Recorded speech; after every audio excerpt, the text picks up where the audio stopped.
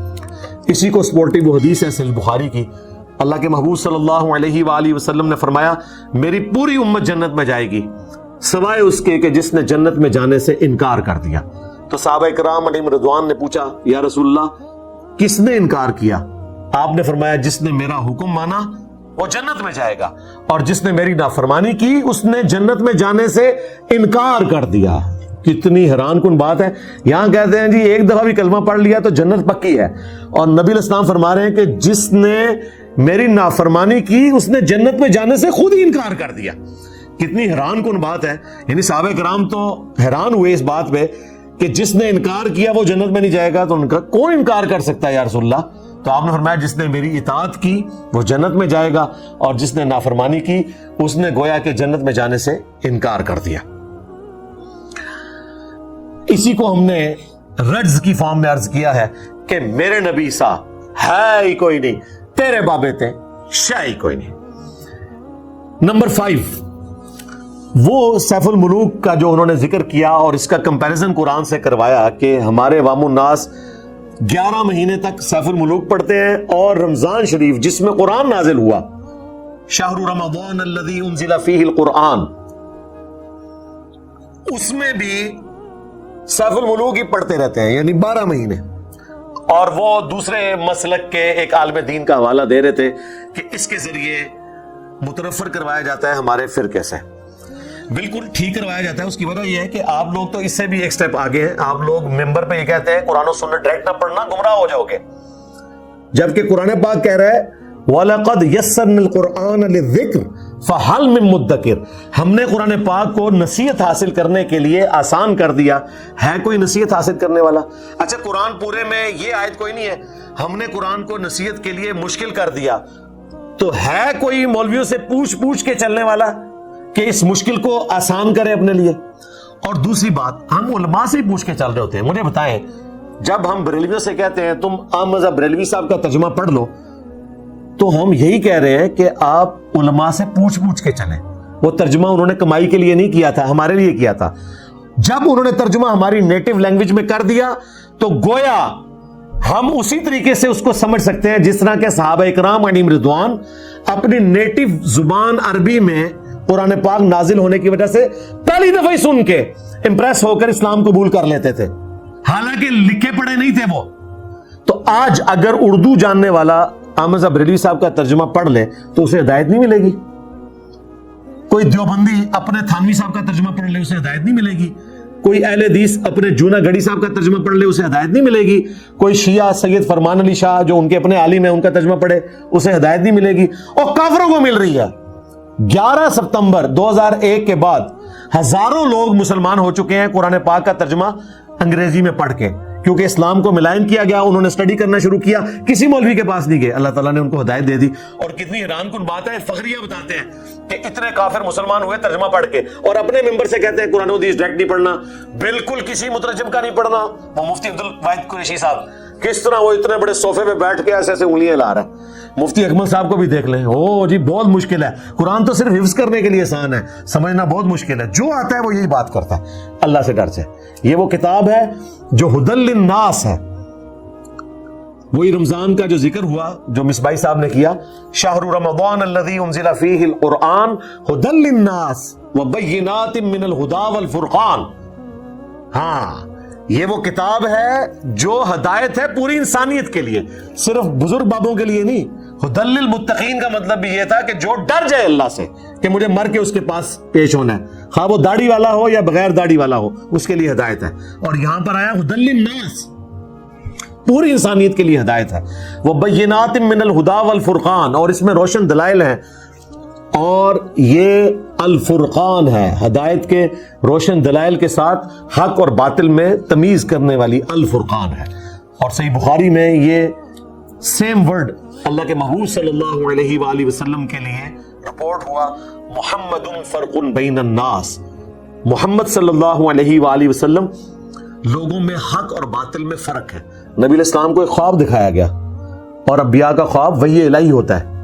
اس میں دو فرشتے آپس میں گفتگو کر رہے تھے، اور نبی علیہ السلام کی طرف انہوں نے اشارہ کیا کہ محمد فرق بین الناس، محمد لوگوں میں حق اور باطل میں فرق ہے. اور پھر نبی علیہ السلام نے اس بات کو بیان کیا. تو کتاب اللہ بھی الفرقان اور محمد رسول اللہ بھی الفرقان صلی اللہ علیہ وآلہ وسلم. تو ہم مصباحی صاحب کے ساتھ ہیں کہ بالکل اس چیز کی ضرورت ہے کہ اللہ اور اس کے رسول کی پیروی کی جائے، اور یہ بات ایمانداری سے بتائیں اس وقت دنیا کے کس پلیٹ فارم سے پورے پیشن، پورے اخلاص کے ساتھ اور پوری ایمانداری کے ساتھ بیان ہو رہی ہے.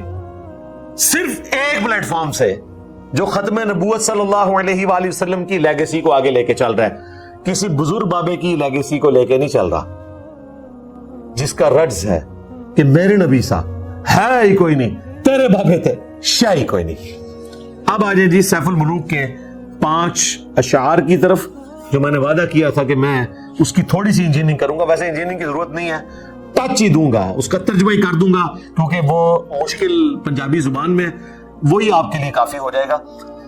میاں محمد بخش صاحب 1830 میں پیدا ہوئے اور 1907 میں اپنے بزرگوں کے پاس مر کے پہنچ گئے. یہ کہتے ہیں جی آپ یہ کیوں کہتے ہیں بزرگوں کے پاس پہنچ گئے؟ کیونکہ آپ کی خواہش ہے کہ مرشد دا دیدار و باہو سانو لاکھ کروڑا حجا ہوں. آپ تو دنیا میں تمنا کرتے ہیں کہ اپنے بزرگوں کے پاس پہنچ جائیں، تو مرنے کے پاس انہی کے پاس پہنچیں گے نا. غلام احمد قادیانی دجال 1908 میں فوت ہوا. میاں محمد بخش صاحب کھڑی شریف، جہاں ان کا بازار ہے اس وقت، مشہور جگہ ہے شریف، میں ان کی وجہ سے کہہ رہا ہوں، سیف الملوک کلام کی وجہ سے وہ مشہور ہوئے.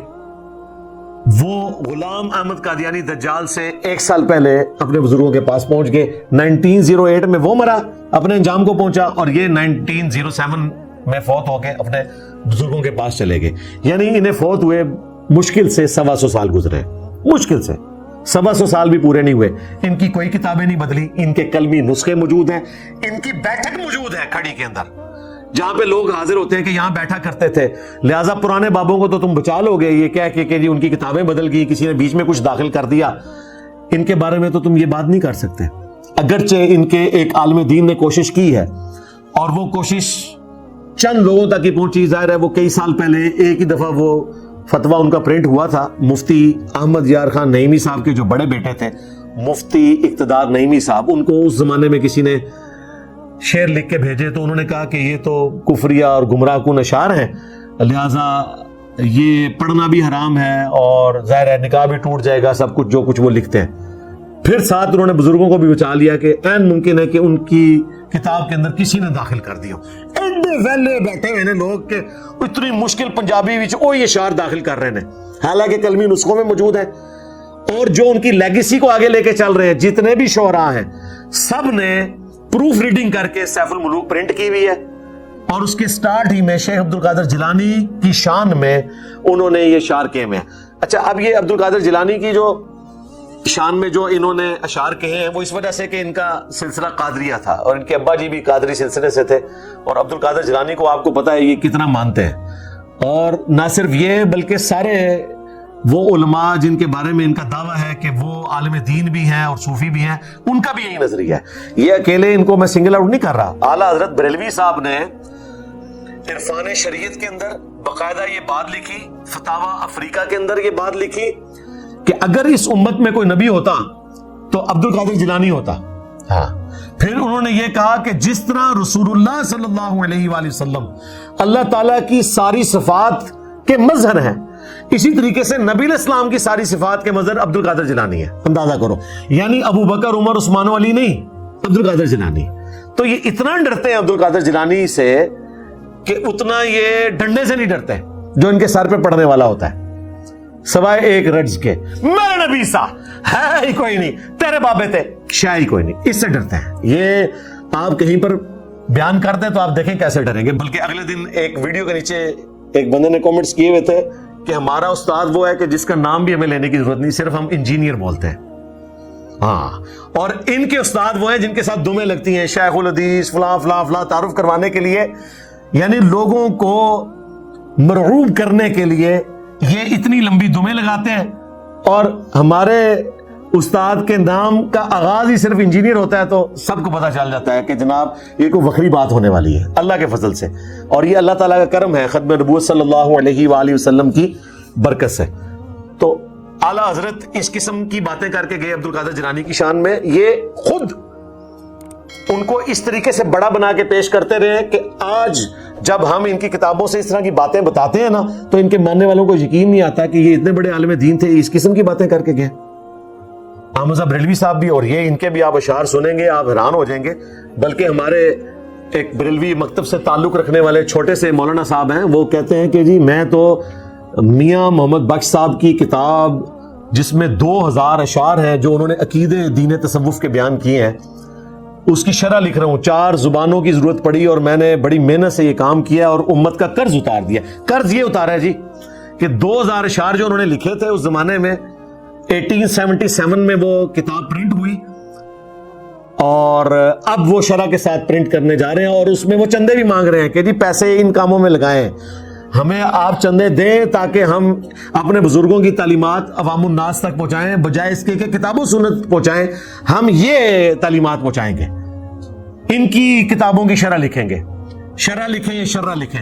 پھر وہ کہتے ہیں کہ جی وہ بہت بڑے عالم دین تھے، لوگ تو ان کو صوفی مانتے ہیں، صرف ہمارا کام ہے ہم بتائیں وہ محدث تھے، وہ کشمیر کے محدث تھے، وہ اتنے بڑے عالم دین تھے۔ اور ایک اور عالم نے ان کو خط لکھا، اور اس کی بنیاد کے اوپر انہوں نے اہل سنت کے عقائد، جن کو وہ اہل سنت کہتے ہیں، جن کو میں ٹنی کہتا ہوں، سنی تو ہم ہیں کتاب و سنت کے منہج والے، یہ تو سن سنا کے سنی ٹنی ہے، یعنی کہ دین تصوف کے عقائد انہوں نے لکھے۔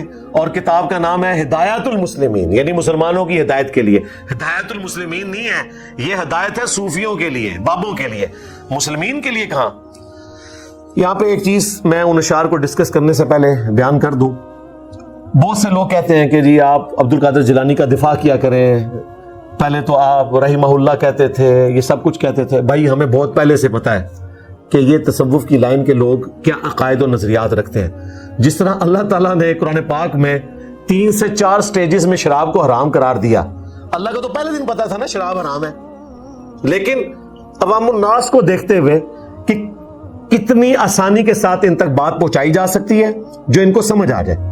پہلے کہا گیا کہ شراب سے متعلق پوچھتے ہیں تو بتاؤ اس میں فائدے بھی ہیں نقصان بھی ہے، لیکن نقصان زیادہ ہے۔ فائدہ پینے کا نہیں، کاروبار کا فائدہ، وہ آج بھی موجود ہے۔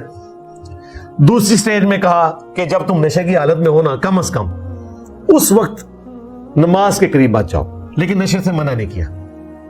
پھر تیسرا فائنل حکم آیا سورۃ المائدہ میں کہ یہ شیطانی عمل ہے، باز آتے ہو کہ نہیں، وہاں پہ سختی سے حرام کر دیا۔ اور بخاری مسلم میں آیا کہ پھر شراب کے مٹکے لوگوں نے مدینے کی گلیوں میں توڑے، بیچا بھی نہیں اس کو۔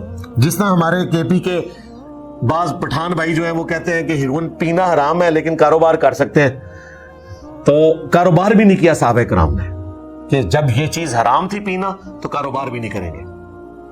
تو سٹیجز میں سارے معاملات ہوئے، ہم نے بھی سٹیجز میں لوگوں کو ایجوکیٹ کیا۔ ایک وہ وقت تھا ہم لوگوں کو قائل کرتے تھے کہ بھائی یزید جو ہے اس کو آپ نے جنت کا ٹکٹ نہیں بانٹنا، اور آج آپ دیکھ رہے ہیں کہ بنو امیہ بخاری مسلم کی روشنی میں ایسی ایکسپوز ہوئی ہے کہ یزید کو لوگ بھول ہی گئے ہیں۔ اب بات وہاں تک پہنچ چکی ہے جہاں سے اصلاً سٹارٹ ہوئی تھی، اور لوگوں کو کلیئر ہو چکا ہے کہ مولا علی سا ہے ہی کوئی نہیں، بنو امیہ تھے شاہی کوئی نہیں۔ اور بنو امیہ سے مراد نعوذ باللہ سیدنا عثمان بن عفان یا سیدہ ام حبیبہ یا عمر بن عبدالعزیز رضی اللہ عنہم اجمعین وعلیہم السلام اجمعین ورحمہم اللہ اجمعین، میں تینوں دعائیں ان کے لیے کرتا ہوں، وہ نہیں ہیں۔ اور نہ وہ ہیں جو جنگ صفین میں مولا علی رضی اللہ تعالیٰ عنہ کے حق میں اہل شام کے خلاف لڑ رہے تھے، ایسے بھی تھے بنو امیہ کے لوگ، ان کی بات ہم نہیں کر رہے، ہم انہی کی کر رہے ہیں جو آپ کو سمجھ آ رہی ہے۔ ہاں بالکل۔ جن کا دفاع کر کر کے آپ اپنے ریال حلال کرنے کی کوشش کرتے رہتے ہیں. تو ہم نے سٹیجز میں لوگوں کو چیز سمجھا دی. یہاں پہ بھی ہم نے سٹیجز میں لوگوں کو چیز سمجھائی کہ دین تصوف ٹوٹلی فراڈ کے اوپر پیرلل میں رسول اللہ کے مقابلے پہ کھڑا ہوا ہے صلی اللہ علیہ وآلہ وسلم.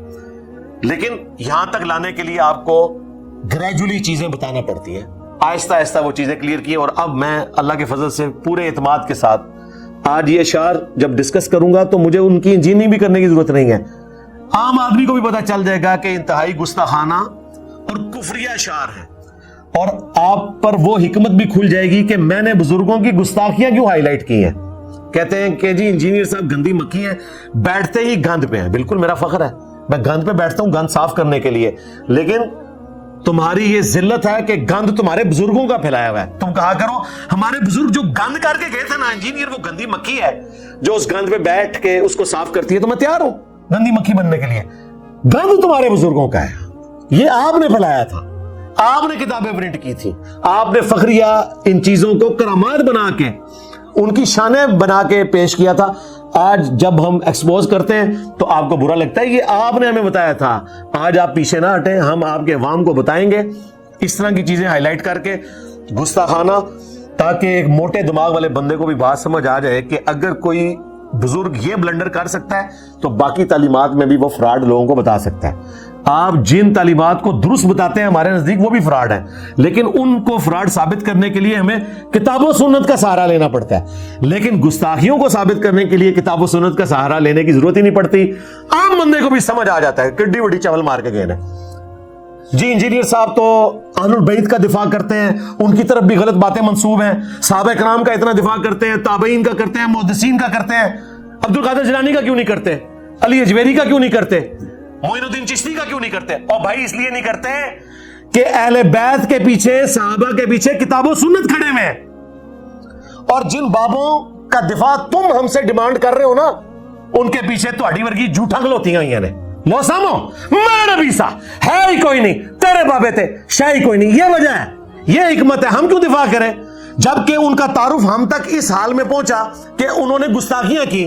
قیامت والے دن اگر اللہ تعالیٰ نے مجھ سے پوچھ لیا کہ تو نے ان کا دفاع کیوں کیا تھا, تجھے شرم نہیں آئی کہ ان کی تعلیمات لیگیسی کے ساتھ انہی کتابوں کی شکل میں آئی تھی, تو نے ان کا جھوٹا دفاع کیوں کیا؟ تو میرے پاس کوئی جواب نہیں ہوگا. لیکن اگر یہ ان کی تعلیمات نہ ہوئی اور میں نے کتابوں کی روشنی میں ان سے اختلاف کیا اور ان کے کفریات لوگوں کو بتائے, تو اس مقدمے کو میں اللہ تعالیٰ کی بارگاہ میں جسٹیفائی کر سکتا ہوں.